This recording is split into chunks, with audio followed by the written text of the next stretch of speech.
Olá pessoal, boa noite. Sejam todos bem-vindos à segunda-feira, né? Começando a semana na nossa página. Eu espero que vocês estejam todos bem. Para quem for chegando agora, vocês podem se apresentar, dizer o nome de vocês, de onde vocês estão falando. Bem, meu nome é Ana. Eu sou a fundadora dessa página, né? Que agora em outubro vai fazer 7 anos, né? E tá bastante tempo já, né? E aí, toda segunda-feira a gente tem um Destrinchando Fonte Viva, onde a gente lê e reflete a mensagem de Emmanuel, né? A gente já tá na mensagem 36, já, daqui a pouco a gente já vai ter lido 40 mensagens, né? Desse livro maravilhoso. Esse livro aqui, para quem tem interesse em adquirir, seja lá e-book, livro físico, é esse aqui, ó, tá? E é isso. Aí nas quartas-feiras a gente também tem Minutos com a Joana, que essa semana quem vai conduzir vai ser a Sabrina, tá? Às quintas-feiras a gente faz o estudo do Livro dos Espíritos, que a gente vai estudar o capítulo 10, Missão e Ocupação dos Espíritos. Então, para quem tem interesse, né, sobre esse assunto, nós temos um grupo lá no Telegram. Caso você tenha interesse, é só ir lá no link da bio que vocês vão ter acesso ao link desse grupo, tá? O estudo fica todo gravadinho, é sempre aberto a novas pessoas que são interessadas em estudar ou ler o Livro dos Espíritos. Tem gente que não sabe por onde começar o estudo do Espiritismo, ou não sabe como estudar, como ler o Livro dos Espíritos. Então a gente faz isso em conjunto, é um grupo, né? Um grupo de estudiosos, né, aqueles de interessados em conhecer o Espiritismo, essa primeira obra básica da codificação. Então, tem gravação desde o primeiro capítulo lá sobre Deus, para quem quer começar do zero, ou para quem quer entrar do jeito de se jogar, né? É só ir lá no link que tá na bio, tá bom? A Paty falou, Patrícia de João Pessoa, também sou paraibana. Espírita, desde que nasci, meu avô fundou o Centro Espírita na cidade que morava em Areia. Que legal, parte muito bacana isso, né? Eu também sou paraibana, mas minha cidade natal é em Cajazeiras, né? E atualmente eu tô morando em Marabá, Pará, tá certo? Tá bom? Mas muito legal ver um paraibano aqui. E com essa história já, né? O avô fundou uma casa espírita. Muito legal isso, gente. Então vamos começar, sem mais delongas. O nome da mensagem é Afirmação Esclarecedora. Então, como é que vai ser? Primeiro eu vou ler tudo, depois a gente volta, tá? Parágrafo por parágrafo, pra gente conversar sobre o que Emmanuel quer falar pra gente, né? Através dessa mensagem. Afirmação esclarecedora. Quem tiver o Fonte Viva aí, é a mensagem 36. E não quereis vir a mim para terdes vidas. Não quereis vir a mim para terdes vidas. Jesus. João, capítulo 5, versículo 40. Quantos procuram a sublimação da individualidade precisam entender o valor supremo da vontade e do aprimoramento próprio. Os templos e as escolas do cristianismo permanecem repletos de aprendizes que vislumbram os poderes divinos de Jesus e lhe reconhecem a magnanimidade, caminhando, porém, ao sabor de vacilações cruéis. Creem, descreem, ajudam e desajudam, organizam e perturbam, iluminam-se na fé e ensobrece na desconfiança. É que espera a proteção do Senhor para desfrutarem um contentamento imediato no corpo, mas não querem ir até ele para se apossarem da vida eterna. Pedem um milagre das mãos do Cristo, mas não lhe aceitam as diretrizes. Solicitam-lhe a presença consoladora, entretanto não lhe acompanham os passos. Pretendem ouvi-lo à beira do lago sereno, em preleções de esperança e conforto. Todavia, negam-se a partilhar com ele o serviço da estrada, através do sacrifício pela vitória do bem. Cortejam-no em Jerusalém, adornada de flores, mas fogem aos testemunhos de entendimento e bondade, à frente da multidão desvairada e enferma. Suplicam-lhe as bênçãos da ressurreição e, no entanto, odeiam a cruz de espinho que regenera e santifica. Podem ir na vanguarda edificante, mas não querem. Clamam por luz divina, entretanto receiam abandonar as sombras. Suspiram pela melhoria das condições em que se agitam, todavia detestam a própria renovação. Vemos, pois, que é fácil comer o pão multiplicado pelo infinito amor do Mestre Divino e regozijar-se alguém com sua influência curativa, mas para alcançar a vida abundante de que ele fez o embaixador sublime, não basta a faculdade de poder e o ato de crer, mas também a vontade perseverante de quem aprendeu a trabalhar e servir, aperfeiçoar e querer. Então essa mensagem de Emmanuel é bem um puxão de orelha, né? Bem dado nas duas orelhas, para a gente entender. Eu achei um pouco de contradição esse versículo bíblico em que Jesus disse: e não quereis vir a mim para terdes vida, porque Jesus nos oferece justamente a vida em abundância, né? Essa abundância da vida eterna, das benesses espirituais e tal. E aí vem esse versículo que vem falar assim: não quereis vir a mim para terdes vidas. E aí quando a gente começa a ler o texto de Emmanuel, a gente começa a entender o que esse versículo quis falar para a gente, né? O que Jesus quis dizer através desse versículo. E aí Emmanuel começa, né, a compartilhar com a gente a sua interpretação em relação a esse versículo.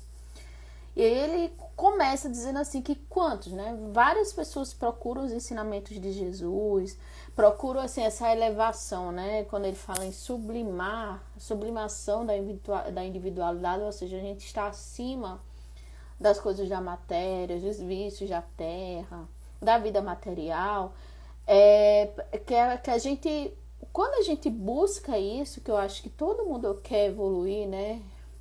A gente também precisa entender que querer significa também fazer a nossa parte, né? A gente precisa, como ele diz, olha, a gente precisa entender o valor supremo da vontade, ou seja, da nossa própria vontade em querer que isso aconteça, né? Que a nossa evolução aconteça. Então é preciso que a gente queira. Aí ele continua que nós temos templo, nós temos diversos tipos de religião, diversos tipos de instituições religiosas, seja a igreja católica, tem lá a igreja, tem lá o templo protestante, né? Tem a igreja protestante, tem vários tipos de igreja à nossa disposição. Nós temos os terreiros de Umbanda, nós temos os centros espíritas, gente, não falta local para a gente exercer a nossa fé, tá aí, cheio. E dentro das instituições também existem pessoas, né? Esses, como a Emmanuel diz, são os aprendizes, que a gente se encanta quando a gente começa a estudar o Evangelho, quando a gente começa a estudar o Espírito. Eu vou falar do Espírito porque a gente é espírita, né? Então na página espírita a gente começa a se encantar, a gente se encanta. É impossível a gente ver a vida da mesma forma como depois que a gente conhece o Espiritismo. Então a gente se encanta, né? A gente se vislumbra com os milagres de Jesus, com a criação, enfim, tudo. A gente reconhece, né, o quanto tudo isso, que está além da nossa compreensão até, é grande, é magnífico, a certeza da reencarnação, a certeza da vida além da morte, tudo é maravilhoso, gente. A gente tem esse conhecimento. Porém, a gente, ao mesmo tempo que a gente está achando isso tudo maravilhoso, a gente segue vacilando, a gente segue errando, a gente segue reincidindo em tudo aquilo que a gente quer superar, que a gente quer se melhorar. A gente segue errando, como ele diz, né? A gente segue caminhando, vacilando ao sabor de vacilações cruéis. Emmanuel não fala isso só pra gente, ele fala para si próprio. Porque para quem leu as vidas de Emmanuel vai ver, né, que ele também passou por esse caminho. de achar as leis mosaicas, tudo muito belo, mas ainda vacilando. Aí ele começa a exemplificar. Tem momentos que a gente crê, tem momentos que a gente descrê, tem momentos em que a gente está mais propício a ajudar, tem momentos que a gente não está aberto a isso, né? Ajudar ninguém.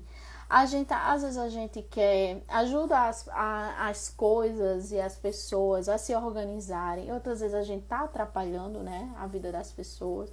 A gente está sendo um exemplo de perturbação, de desorganização, né? Às vezes a gente é tempestade na vida das pessoas. Às vezes a gente é mais calmaria. Aí ele continua, às vezes a gente tá com a fé inabalável, né? Tinindo, brilhando. E às vezes a gente tá super desconfiado, descrente, pessimista. Então isso são exemplos de que a gente segue vacilando. Como ele diz, ao sabor de vacilações cruéis. A gente segue nessa. Eu creio, eu descreio. Eu ajudo, eu não ajudo. Eu sou calmaria, eu sou tempestade. Aí ele continua falando que a gente espera a proteção de Jesus para coisas imediatas. Às vezes a gente quer que, quando a gente conhece o Evangelho, quando a gente começa a estudar o Espiritismo, a gente quer que coisas praticamente mágicas aconteçam na nossa vida, e não é assim, né? A gente vai entendendo que tudo vai levar um tempo. E o que é que o conhecimento espírita nos traz? Que tempo é o que a gente mais tem, não é isso? Que a gente precisa exercitar mais é a nossa paciência. Mas nós somos imediatistas. A gente quer que as coisas aconteçam assim. As coisas não vão acontecer da forma como a gente quer, quando a gente quiser, né? De acordo com as nossas prerrogativas. Não é assim que as coisas funcionam. E aí ele continua, a gente quer isso de imediato, a gente quer que as coisas aconteçam de forma imediata, mas a gente não quer ir até Jesus. A gente não, quando ele fala assim, a gente não quer ir até ele para se apossar da vida eterna. Ou seja, a gente quer que seja feita a nossa vontade, mas a gente também não quer ter o trabalho de fazer a coisa acontecer, né? De ir até Jesus, de conhecer Jesus, de fato viver o Evangelho de Jesus. É aquele velho ditado, né? É como se só fosse vir a nós o vosso reino. A gente só quer que venha a nós. A gente precisa também ir até Cristo. Aí ele começa a exemplificar. Como é que a gente age dessa forma, né? Quando é que a gente age assim? Quando a gente, por exemplo, a gente pede milagres, né? Os ditos milagres da mão de Cristo, quando Jesus, como o Emmanuel fala, mas a gente não aceita as diretrizes. Um exemplo assim, no meu espírito. Eu quero ser bem-sucedida profissionalmente. Tá, beleza. Mas aí, você está estudando, você tem trabalhado, você tem buscado trabalhar, você tem feito também a sua parte, né? A gente quer que a gente seja consolado, né? Como ele diz assim, solicitam-lhes a presença consoladora, entretanto não lhe acompanham os passos. Então, às vezes a gente quer ser consolado, quer ser colocado no colo, mas e aí, a gente está aberto a isso? Ou será que a gente está muito reticente do orgulho? A gente está guardando ressentimentos, mágoa, raiva, vontade de se vingar. Então, como é que eu quero ser consolado se eu não estou aberto a consolo? Aí ele continua dizendo, né? Emmanuel, ele traz vários exemplos do nosso dia a dia. A gente pretende ouvir as boas influências, né? Seja física, de pessoas encarnadas ou desencarnadas, nossos anjos da guarda. A gente quer ouvir palavras de conforto, de esperança, mas a gente se nega ainda muito a partilha do serviço, né? Daquilo que a gente se encontra no meio do caminho, através do nosso próprio sacrifício. Então, às vezes a gente quer ser servido, mas não quer servir. Às vezes a gente vai para um centro espírita, que eu já ouvi falar de pessoas que passam anos e anos no espiritismo só ouvindo palestra. Mas e aí? É só isso o espiritismo? Será que eu não posso desenvolver uma tarefa no meu centro espírita? Será que eu não posso retribuir um pouco de tudo aquilo que eu estou recebendo da espiritualidade, né? Será que eu não posso trabalhar no bem? Será que eu não posso estar desenvolvendo algum trabalho de caridade? E isso tudo, gente, requer sacrifício do nosso tempo, né, da nossa energia. Aí ele continua, né? A gente corteja Jesus, assim como todas aquelas pessoas receberam ele em Jerusalém. Mas a gente foge, como ele diz, a gente foge aos nossos testemunhos, a gente quer fugir das nossas provações, a gente quer fugir das nossas expiações, que vai nos trazer entendimento, que vai exigir da gente nossa bondade, nosso entendimento, nossa remissão, nossa paciência. Principalmente quando a gente vai lidar com as pessoas, né? Quando a gente vai lidar com o ser coletivo. Com pessoas doentes não só da carne, mas também do espírito. A gente suplica as bênçãos da vida eterna. Ele chama aqui de ressurreição. Né? Emmanuel usa a palavra ressurreição. A gente pode substituir talvez por reencarnação, já que ressurreição a gente não crê, a gente acredita na reencarnação. Então a gente pede, né? Principalmente quando a gente perde um ente querido, a gente fica naquela ânsia de rever aquela pessoa, de matar a saudade, ou ter uma vida de muito sacrifício e quer uma vida eterna, uma vida espiritual mais tranquila. Mas a gente abomina o sofrimento. A gente não quer passar por situações difíceis, né? A gente não quer carregar a nossa cruz, que vai justamente nos ajudar nessa purificação, nessa regeneração. A gente sofre porque a gente ainda carrega muitos sentimentos infelizes dentro da gente. Principalmente quando a gente é magoado. A gente carrega o rancor, a gente carrega o ressentimento que não nos ajudam. Seria uma cruz mais leve se a gente não guardasse tantos sentimentos dentro da gente. Vocês já pararam para pensar sobre o peso que tem os nossos sentimentos? Eu não digo para vocês, então vou virar uma pedra, eu não vou sentir. Não é isso. Mas é como é que eu estou lidando com essas minhas provas e essas expiações. Será que eu estou lidando de uma maneira boa? Será que eu estou lidando de uma maneira saudável ou não? Aí a gente tem que refletir, né? Pode ir na vanguarda, ou seja, a gente pode percorrer um caminho edificante, mas às vezes a gente se nega. A gente tem tudo para ter uma vida correta, para ter uma vida harmônica, para ter uma vida saudável, mas a gente se nega. Por quê? Porque é mais trabalhoso, não tem tantas facilidades como a vida, né? Desvairada, como ele diz, né? A vida na matéria, os prazeres da carne é muito mais atrativo, né? É mais imediato. A gente vive mais no momento que a gente quer viver. A gente clama por luz divina, a gente clama por orientação nas nossas preces. Quantas vezes nas nossas orações a gente não pede uma orientação? Que uma luz seja dada, né? O sinal de fumaça. A gente clama por isso, a gente pede. Mas a gente receia abandonar as sombras, como Emmanuel fala, né? A gente receia. A gente clama pela luz, a gente clama pelo auxílio, o auxílio vem e a gente receia sair do abismo onde a gente se encontra. Aí ele continua, né? Ele vai exemplificando, trazendo para a nossa vida. A gente suspira pela melhoria de condições em que se agitam. Ou seja, a gente acha... A gente se rebela, né, com as injustiças que acontecem ao nosso redor, tudo isso que a gente vê, todos os dias nos nossos noticiários, no nosso meio social, a gente fica entalado, né? Mas a gente, quando é a nossa mudança, aí a gente detesta, a gente tem uma dificuldade imensa de abrir mão daquilo que ainda nos prende à matéria, né? A gente reclama do nosso vizinho que joga lixo na rua.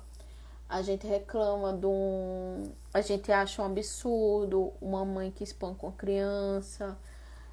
E naquilo que a gente ainda tem de imperfeição. Naquelas coisinhas ainda que... Nossas trevas, né, interiores, que a gente ainda guarda.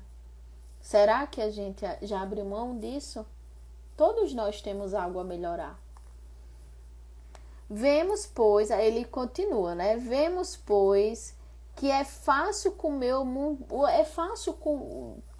ler o Evangelho de Jesus. É gostoso, é prazeroso, traz consolação, traz conforto, traz tudo aquilo que a gente precisa ouvir, né? É muito bacana quando a gente lê sobre os milagres, quando a gente vê, por exemplo, médiuns passistas que conseguem, né, curar as pessoas, que conseguem trazer equilíbrio para a vida, né, o equilíbrio orgânico e espiritual para aquelas pessoas. Mas para a gente alcançar essa vida abundante, como Jesus prometeu, né, para a gente conseguir ter uma vida melhor, seja aqui na Terra, seja lá no plano espiritual, seja lá nos dois, não basta somente a faculdade do, como ele fala, né, do poder. Não basta a gente ter poder, não basta a gente crer, mas é também que a gente persista, que a gente tenha vontade, né, de persistir, como ele diz, assim, a vontade perseverante de quem aprendeu a trabalhar e servir, aperfeiçoar e querer. Então é necessário que a gente persista.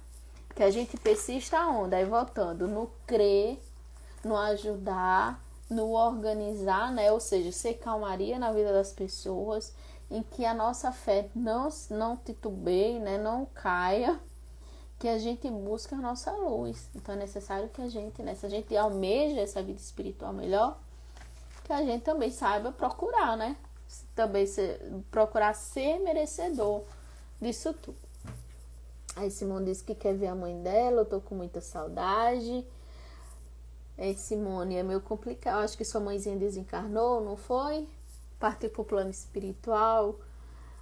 Se a gente for parar para pensar, todo mundo tem um pouco de saudade, né? Dos nossos entes que foram antes de nós. Eu imagino, assim, a sua dor, o seu luto, o seu pesar. Mas posso te dar uma sugestão? Faz uma oração antes de dormir. Pede a Deus a espiritualidade, para que seja possível você sonhar com sua mãezinha, porque eu tenho certeza que você reencontra com ela. Todos nós, ao dormirmos, a gente entra em contato com nossos amigos espirituais, nossos entes queridos que ficaram lá no plano material. Tem lá no Livro dos Espíritos, né, para quem quiser ler sobre a emancipação da alma, todos nós entramos em contato com o plano espiritual ao dormirmos, no repouso do corpo físico. Não lembrar, porque tem gente assim, diz assim, Ana, mas eu não sei porque eu não lembro, mas não lembrar não significa que você não teve essa experiência. Não lembrar significa que é a matéria é muito densa, a matéria é o nosso corpo. Ele tolhe as nossas faculdades. Então, assim, não lembrar não significa que você não já viu, que você não já abraçou. Significa só que por um tempo você não consegue lembrar disso. Mas aí, eu vou lhe dar esse conselho, porque eu fiz isso, né, nas minhas orações, quando minha avózinha materna, a mãe de minha mãe, desencarnou, que eu tenho um amor por ela igual de uma mãe para uma filha, né, de uma filha para uma mãe, em que eu tava com muita saudade nesse dia, muito mesmo, tava muito difícil, eu não consegui me despedir dela, né, morava em Macapá, era impossível chegar a tempo do cortejo, né, dela. E aí, quando foi nessa noite de saudade extrema, eu orei. Eu pedi, né, aos amigos espirituais que eu pudesse ir até ela. Mas não só ir até ela, eu queria lembrar, para justamente acalmar meu coração. E aí, de fato, eu sonhei com ela, né? Não sei se foi na mesma noite. Então, vem aquela questão do esperar, de ter paciência, né? Como na mensagem falou. Não sei se foi na mesma noite, eu acho que não foi. Mas eu sonhei, tive um sonho muito lúcido, muito simples, me encontrando com ela, e eu nunca mais tive nenhum tipo de contato, de lembrar, né, desses contatos com ela. Só foi essa vez mesmo, mas isso foi o suficiente para acalmar o meu coração. Então, como sugestão, Simone, eu lhe deixo isso. E fica tranquila, não te cobra tanto. São dias e dias, tem dias que a saudade vai mesmo apertar mais, né? Mas é assim mesmo. Como eu disse pro meu filho uma vez, eu disse, filho, sentir saudade é sinal que a gente amou, né? E amar sempre é muito bom. Então, pessoal, é isso. Eu quero desejar uma boa noite para vocês. Para quem tá chegando agora, a live vai ficar salva, não se preocupem. E agora, próxima live vai ser quarta-feira com os Minutos com a Joana, tá bom? Então, um beijo e até a próxima. Tchau!